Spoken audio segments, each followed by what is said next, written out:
أول ما العميل بيدخل الصيدلية عقله الواعي الجزء التحليلي والمنطقي بيكون في حالة تأهب، تلاقيه بيحسب التكلفة، بيدقق في التفاصيل، ومتردد أو خايف ياخد قرار شراء يندم عليه. هنا بيجي دورك كصيدلي محترف وفاهم سيكولوجية العميل.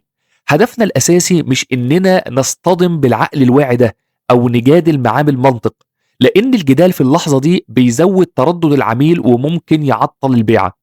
السر اللي بنتدرب عليه في منصة إيبس هو إزاي تعمل عملية تنويم أو تهدئة للعقل الواعي المتردد ده بمنتهى المهنية والأخلاقية الطبية، عشان نوجه رسالتنا وإقناعنا مباشرة للعقل اللاواعي. ليه بنستهدف العقل اللاواعي؟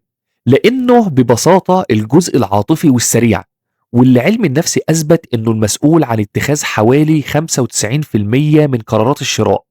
بمجرد ما بتعرف تخاطب الجزء ده عند المريض من خلال إنك توصل له إحساس الأمان والاهتمام أو سرعة الشفاء، العقل الواعي بيهدى، والعميل بياخد القرار وهو واثق فيك ومطمئن، والبيعة بتتقفل بسلاسة ومن غير أي ضغط بيعي على العميل.